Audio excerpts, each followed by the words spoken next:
Hello friends, welcome to सफलता मंत्र। दोस्तों, आज एक बार फिर से आप सभी लोगों का यूपी टेट की इन स्पेशल क्लासेस में बहुत बहुत स्वागत करते हैं। दोस्तों, आपका यूपी टेट का एग्जाम 23 जनवरी को होने वाला है। इसका ऑफिशियल ऐलान भी हो चुका है। तो दोस्तों, उसी को देखते हुए एक बार फिर से हम लोग जो इंपॉर्टेंट क्लासेस को क्वेश्चंस को कवर कर रहे हैं, आप लोग इन सभी क्लासेस को जरूर देखते रहिएगा। निश्चित तौर पर आपके जो 90 प्लस मार्क्स आने वाले थे वो 120 प्लस मार्क्स आ सकते हैं, अगर हमारी सभी क्लासेस को आप लगातार देखते रहते हैं और पूरी अपनी तैयारी करते रहते हैं।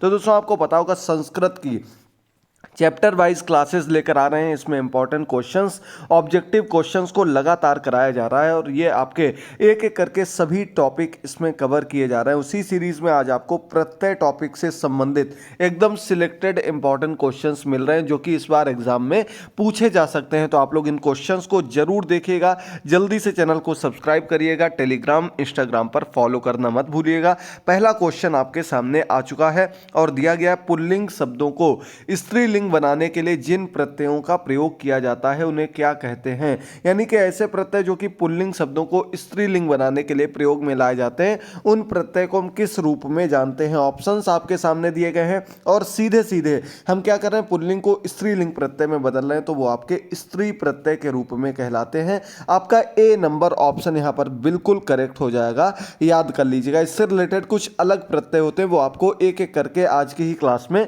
पता लग जाएंगे कौन कौन से स्त्रीलिंग प्रत्यय होते हैं। चलिए आगे बढ़ते हैं। अगला क्वेश्चन आपके सामने दिया गया, टाप प्रत्यय का विधान करने वाला सूत्र क्या होता है। टाप प्रत्यय, ये देखिए सभी प्रत्यय आपके एक एक करके आने लगे हैं और टाप प्रत्यय का विधान सूत्र जो होता है वो इनमें से कौन सा होता है।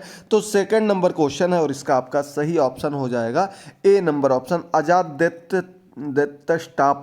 ये आपका थोड़ा बोलने में प्रॉब्लम होती है संस्कृत के शब्दों को, बस आप लोग समझ लीजिए, यही उद्देश्य है। और इसका आपका ए नंबर ऑप्शन यहाँ पर बिल्कुल करेक्ट हो जाएगा, अजाद्यत स्टप। ये आपका ए नंबर ऑप्शन टाप प्रत्यय का विधान सूत्र होता है। संस्कृत में जितनी भी चीजें आप पढ़ेंगे उससे रिलेटेड उसका संस्कृत का सूत्र जरूर देखने को मिलता है। वहीं से पूरी उसकी जो परिभाषा होगी, उसे कैसे यूज करना, वो सब चीजें क्लियर हो जाती हैं अगर आपको संस्कृत आती है। थर्ड नंबर क्वेश्चन दिया गया, टाप प्रत्यांत उदाहरण नहीं है। यानी कि टाप प्रत्यय से जो शब्द बनते हैं वो इनमें से ऐसा कौन सा उदाहरण है जो इससे संबंधित नहीं है। तीन इससे संबंधित उदाहरण दिए गए हैं लेकिन एक नहीं दिया गया है, वही आप लोगों को अलग कर देना है। तो अज में अगर हम टाप प्रत्यय लगा देंगे तो हमारा शब्द क्या बन जाएगा, अजा बन जाएगा, बिल्कुल सही है।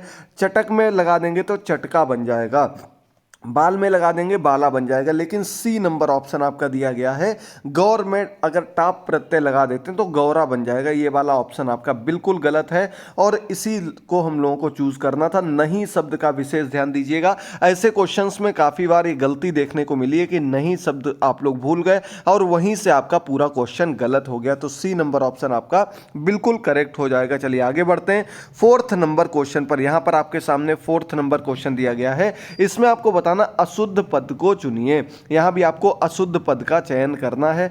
बालक प्लस टाप बालिका, गायक प्लस टाप गायिका, अध्यापक प्लस टाप अध्यापिका और कार्य प्लस टाप कारिका।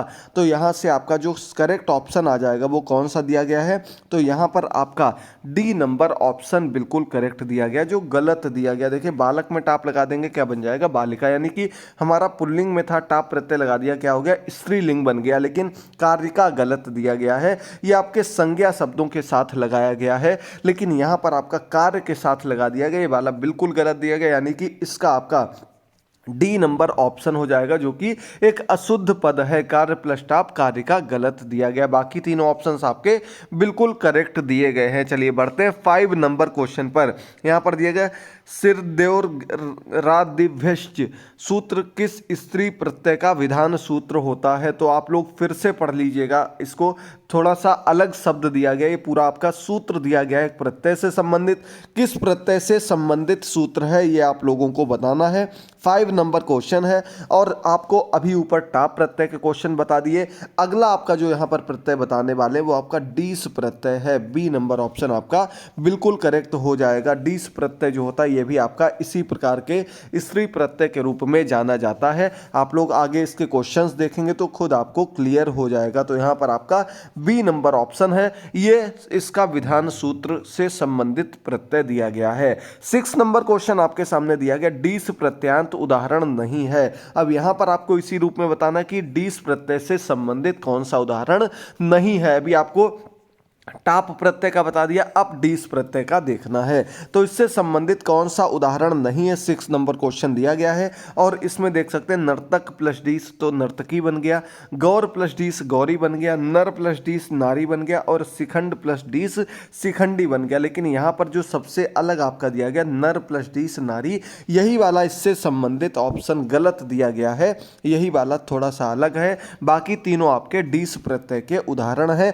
ये चीज़ें आपको तब अच्छे से क्लियर होंगी जब आप लोग पूरी व्याख्या के साथ पढ़ेंगे, पूरा अलग से समय निकाल कर पढ़ेंगे। यानी कि टीजीटी एग्जाम के लिए ये चीज़ें डीपली पढ़ना बहुत ही जरूरी होता है। और बहुत ही जल्द आपको संस्कृत की इसी प्रकार की डीपली क्लासेस भी देने वाले हैं। समय की कमी की वजह से क्लासेस आपको प्रॉपरली पूरे अच्छे से नहीं मिल पा रही हैं। अभी जितना आपको पढ़ा रहे हैं बिल्कुल स्पेशल, बिल्कुल सटीक पढ़ा रहे हैं, जो कि आपके एग्जाम में 100% पूछा जाता है और आपको बहुत ही अच्छे से प्रत्येक चीज़ क्लियर हो जाती है। आप सभी के कमेंट्स मिलते रहते हैं, उसके लिए बहुत बहुत धन्यवाद। सपोर्ट बनाए रखा करिए ताकि आपको ऐसी ही और भी क्लासेस देते रहें। 7 नंबर क्वेश्चन है, द्विगो सूत्र से स्त्री प्रत्यय प्रत्यय होता है। अब आपको यहाँ पर द्विगो सूत्र दे दिया गया, छोटा सा सूत्र है, इससे संबंधित कौन सा प्रत्यय पद बनता है वो आप लोगों को बताना है। तो 7 नंबर क्वेश्चन है और इसका आपका ए नंबर ऑप्शन, डीस बता दिया। अगला आपका डीप प्रत्यय है। डीप प्रत्यय का सूत्र क्या होता है, द्विगो, ये इसका सूत्र होता है और आपका ए नंबर ऑप्शन बिल्कुल करेक्ट हो जाएगा। चलिए आगे बढ़ते हैं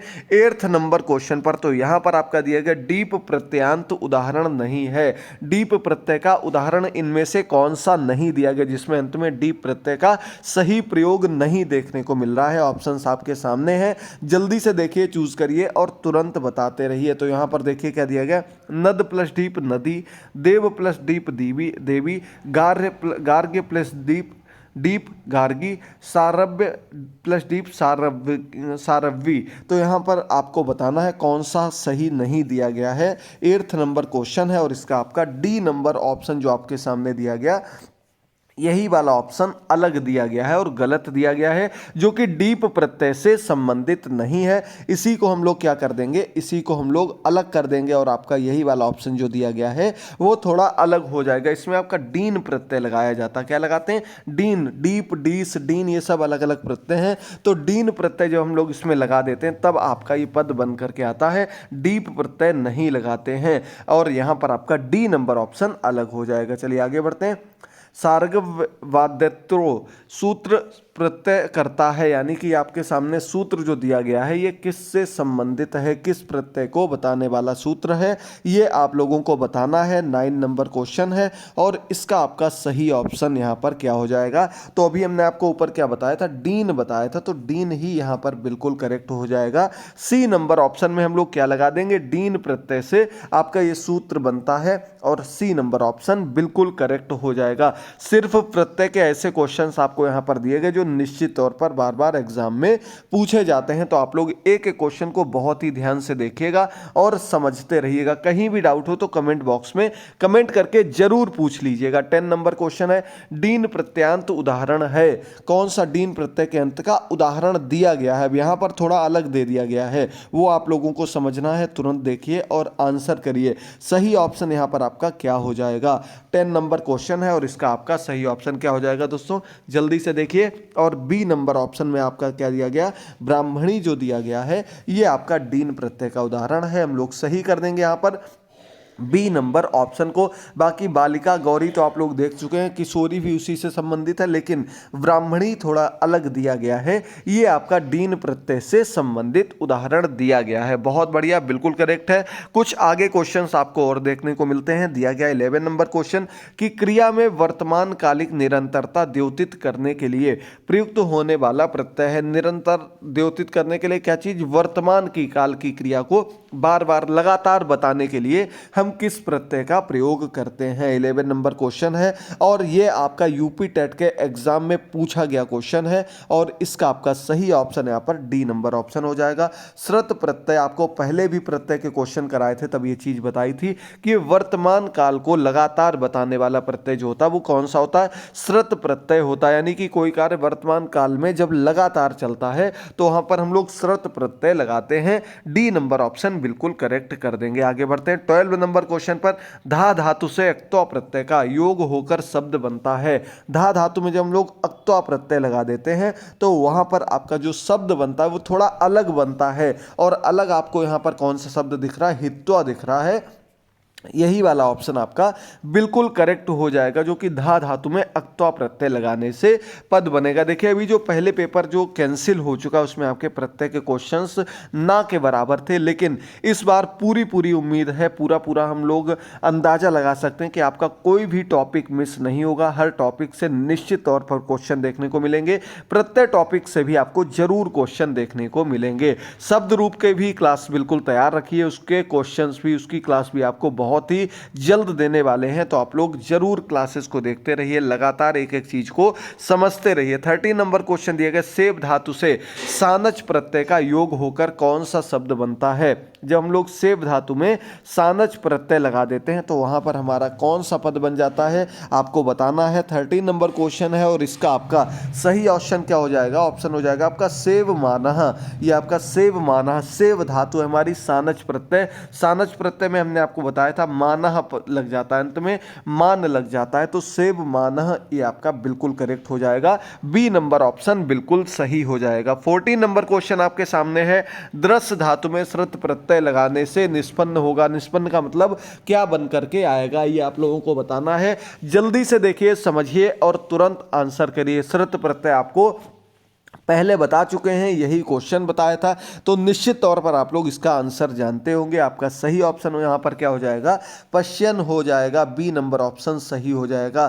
श्रुत धातु में आपका क्या ना लग जाता अंत में, और ये आपका बी नंबर ऑप्शन बिल्कुल सही दिया गया, जो इसमें लग करके हमारा पद बन करके सामने आएगा। 15 नंबर क्वेश्चन यहां पर दिया गया है, नयनम में प्रयुक्त प्रकृति व प्रत्यय बताइए। ये क्वेश्चन भी आपका यूपी टेट के पेपर में पूछा गया है, उन्हीं क्वेश्चंस को यहां पर आपको दिखा रहे हैं जो बार बार क्वेश्चन एग्जाम में पूछे गए। तो नयनम में आपका कौन सी धातु है? नी धातु लगी है, और आपका प्रत्यय क्या है? ल्युट प्रत्यय लगा हुआ है, यानी कि यहां पर आपका 15 नंबर क्वेश्चन का बी ऑप्शन बिल्कुल करेक्ट हो जाएगा। नी प्लस ल्युट आपका बिल्कुल सही हो जाएगा 15 नंबर क्वेश्चन में। जल्दी से आंसर करते रहिए और ये भी देखते रहिए कितने क्वेश्चन आपके यहां पर सही हो रहे हैं, कहां पर आपको प्रॉब्लम आ रही है। चलिए आगे बढ़ते हैं। 16 नंबर क्वेश्चन दिया गया, कत्वत प्रत्यांत पद किस लिंग में होते हैं? कत्वतु की बात यहां पर हो रही है, अक्तवत भी इसको बोलते हैं। और ये आपका सही ऑप्शन क्या हो जाएगा कि कत्वत प्रत्यय से जो हमारे पद बनते हैं तो इसका डी नंबर ऑप्शन दिया गया। उपरोक्त सभी लिंगों में, यानी कि कत्वत प्रत्यय जो होता है वो आपका पुल्लिंग में, स्त्रीलिंग में, नपुंसक लिंग में सभी में प्रयोग किया जाता है। तो इसका आपका हम लोग डी नंबर ऑप्शन बिल्कुल करेक्ट कर देंगे। चलिए आगे बढ़ते हैं। अगला क्वेश्चन दिया गया, कत्वतु यहाँ कौन सी विभक्ति का प्रयोग होता है? कत्वत प्रत्यय में हम कौन सी विभक्ति का प्रयोग करते हैं? देखिए आपके सामने ऑप्शंस दिए गए हैं, इनमें से आपको चूज करना है और तुरंत बताना। तो दोस्तों कत्वत प्रत्यय के लिए हम प्रथमा एक वचन का प्रयोग करते हैं। इसका आपका सही ऑप्शन यहाँ पर, सॉरी, इसका आपका प्रथमा द्विवचन का प्रयोग किया जाता है। बी नंबर ऑप्शन बिल्कुल करेक्ट हो जाएगा। आपका 17 नंबर क्वेश्चन का प्रथमा द्विवचन का प्रयोग कत्वतु प्रत्यय के लिए किया जाता है, समझ लीजिए। चलिए बढ़ते हैं। 18 नंबर क्वेश्चन आपके सामने। अगर दोस्तों आपको किसी भी सब्जेक्ट में, किसी भी टॉपिक में, किसी भी प्रकार का कोई डाउट हो तो कमेंट बॉक्स में कमेंट करके जरूर बताइएगा। आपके सुपर टेट के हैंड रिटन बहुत ही इंपॉर्टेंट नोट्स तैयार किए जा चुके हैं, वो भी आपको बहुत ही जल्द प्रोवाइड किए जाएंगे। आपके जैसे ही नोटिफिकेशन की कोई अपडेट मिलेगी तुरंत आप लोगों की उसकी भी बिल्कुल सटीक तैयारी स्टार्ट करा दी जाएगी। तो देखिए, छिद धातु में अक्त प्रत्यय के योग से कौन सा पद बनता है? छिद धातु में अगर हम अक्त प्रत्यय लगा देंगे तो उससे हमारा जो पद बनकर के सामने आता है वो छिन्न आता है। यहां पर आपका B number option 18 number question का बिल्कुल करेक्ट हो जाएगा। चलिए बढ़ते हैं 19 नंबर क्वेश्चन पर। पक को पद में प्रकृति और प्रत्यय आप लोगों को अलग अलग करना। पक को पद आपको दिया गया है और इसमें आपको बताना प्रकृति और प्रत्यय क्या अलग अलग दिया गया है। तो यहां पर आपको पता होगा पच धातु हो जाएगी और अक्त प्रत्यय लगा दिया गया है, जिससे पक्वा पद बनकर के सामने आ गया। इसका आपका ए नंबर ऑप्शन बिल्कुल करेक्ट हो जाएगा। पच प्लस अक्त पक्वा पद बन गया, ए नंबर ऑप्शन बिल्कुल सही हो जाएगा। चलिए आज का अंतिम क्वेश्चन दिया गया 20 नंबर क्वेश्चन। अक्त प्रत्यांत उदाहरण नहीं है। इसमें से आपको चूज करना है अक्त प्रत्यय से संबंधित कौन सा उदाहरण गलत दिया गया है, जो आपका सही नहीं है वो आपको बताना है। 20 नंबर क्वेश्चन है और इसका आपका सही ऑप्शन सी नंबर ऑप्शन ब्रू प्लस अक्त वचः दिया गया है, ये बिल्कुल अलग दिया गया। बाकी आपके तीनों ऑप्शंस बिल्कुल सही दिए गए। उम्मीद करते हैं आज की इंपॉर्टेंट क्लास आपको बिल्कुल क्लियर हो गई होगी, एक एक क्वेश्चन आपको समझ में आ गया होगा। बहुत ही जल्द इसके बचे हुए अलग अलग टॉपिक के क्वेश्चंस, इसके इंपॉर्टेंट क्लासेस आपको देखने को मिलेंगी। लगातार हमारे साथ जुड़े रहिए।